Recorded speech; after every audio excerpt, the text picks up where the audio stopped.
Thanks for staying up late with us tonight for KREM 2 News at 11. I'm Cody Proctor. Let's get started for this evening.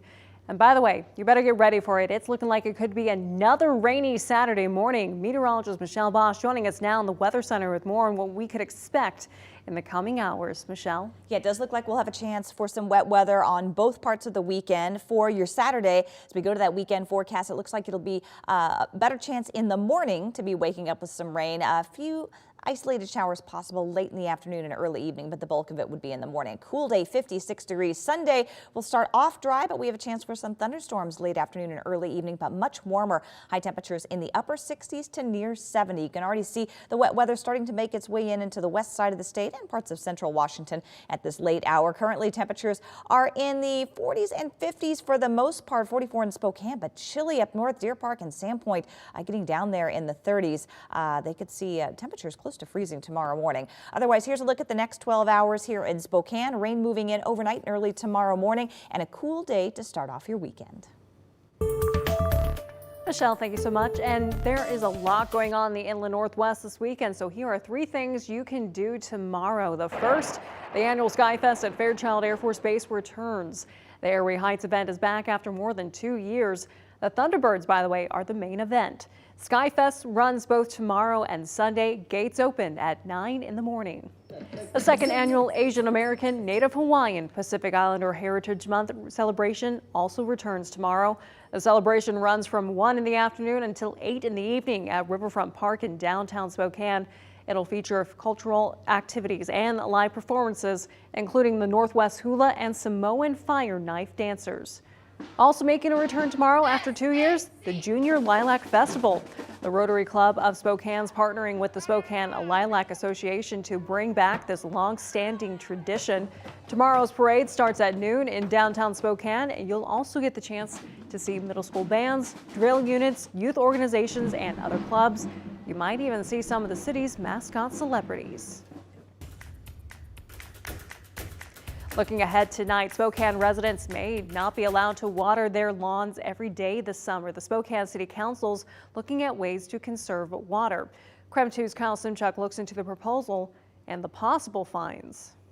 To be clear, the city would not be limiting how many loads of laundry or dishes you can do. This ordinance only applies to outdoor watering of lawns and plants. The City Council worked with the Water Resource Collaboration Group. A study found that people in Spokane use more water per capita than 97% of the country, about 202 gallons per person per day, and residents use 5 to 6 times more water during the summer months. Council members Lori Kinnear and Brianne Beggs are sponsoring an ordinance they hope will protect the river and aquifer while avoiding costly infrastructure upgrades. Water conservation measures would take effect between June and October every year and have different levels. Under Level 1, residents would not be allowed to water outdoor spaces between 9 a.m. and 6 p.m. Level 2 is more strict and would be enacted when the Spokane river flow drops below 1,000 cubic feet per second, and that can happen between July and September. Right now, the river is running at 20,000 cubic feet a second. So under Level 2, outdoor watering again would be prohibited between 9 a.m. and 6 p.m. Homeowners would only be allowed to water 2 days per week for a maximum of 2 hours per day. Different neighborhoods would have different watering days. Washing down outdoor spaces like sidewalks, driveways, decks, and patios is also not allowed. Now, people who violate the rules could see fines added to their water bills. On the first violation, you'd get a warning, or what the city calls an educational contact. After that, fines start at $20 and double for every repeat violation. There are some exemptions. If you're watering a community or personal garden, trees, or newly planted landscape, you could qualify for an exemption. The rules do not apply to the Parks Department. The ordinance will be introduced during Monday's City Council meeting. Since it's a first reading, members will not be voting on it quite yet. In the newsroom, Kyle Simchuk, KREM 2 News. Kyle, thank you so much. New tonight, the Spokane County Medical Examiner ruled a 74-year-old woman's death a homicide. Now her grandson's in jail. According to court documents, police responded to an assault back in January at the apartment of 35-year-old Kevin Wilson that he shared with his grandma, Raina Lopez. She told police her grandson pulled her out of her wheelchair by her hair and began punching her before slamming her face into a bed frame. According to documents, police found Wilson naked on a bed, and he asked officers to remove their clothes and that he was God. Lopez was taken to the hospital. She died of her injuries weeks later on February 1st. Wilson's been found competent to stand trial, which is scheduled for June. Also new tonight, a massive amount of drugs are off of our streets. Take a look at this picture. According to authorities, 35 pounds of meth, 50,000 fake pills believed to contain fentanyl, and 7 guns were seized during a joint operation with Spokane police and the FBI. According to the attorney for the Eastern District of Washington, the drugs and guns were seized as part of an ongoing drug trafficking investigation. One person has been arrested and booked for obstruction of justice. Now to Nightbeat with a quick look at the day's top stories. Avian flu's been confirmed in more Washington counties. The new cases are in both Okanogan and Whatcom counties, bringing the state's total number of cases to 8 across 6 counties. In both of the new cases, the flock's owners contacted the state's sick bird hotline.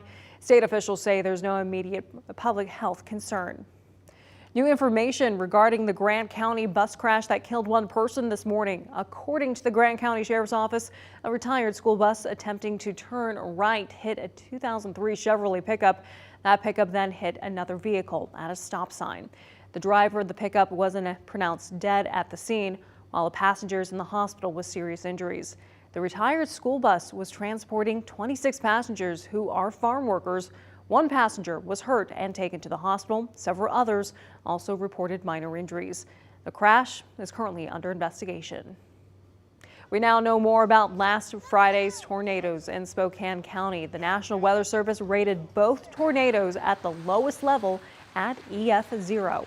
The Airway Heights tornado had winds of 70 miles per hour and was on the ground for 3 minutes and lasted nearly a mile. The second tornado, this time in Spokane, was slightly stronger with winds of 80 miles per hour. It was on the ground for 7 minutes with a path stretching more than 2 miles. And that was a look at your Nightbeat. To learn more about any of these stories, just text the word night to 509-448-2000. We'll send them right to your phone. In national news tonight, empty shelves are scaring parents. Now the Biden administration and federal lawmakers are launching plans to address a national shortage of baby formula. We have to move with caution as well as speed, because we got to make sure what we're getting is in fact first-rate product. A shortage was sparked in part after a February recall and subsequent shutdown of an Abbott plant in Michigan over concerns of tainted formula. This week, President Biden personally pressed formula manufacturers and retailers to increase supply. The FDA says it'll announce plans next week for increasing baby formula imports, as well as additional flexibility for U.S. manufacturers, which it says will dramatically increase supply in the coming weeks. A manhunt's underway in Texas for an escaped prisoner who attacked a guard and fled from a prison bus. Texas authorities say 46-year-old Gonzalo Lopez overpowered a prison bus driver, stabbed him, and then drove the bus for about a mile before it went off the road. Lopez was serving a life sentence for murdering a man with a pickaxe. Authorities say the driver of the bus was not hurt seriously.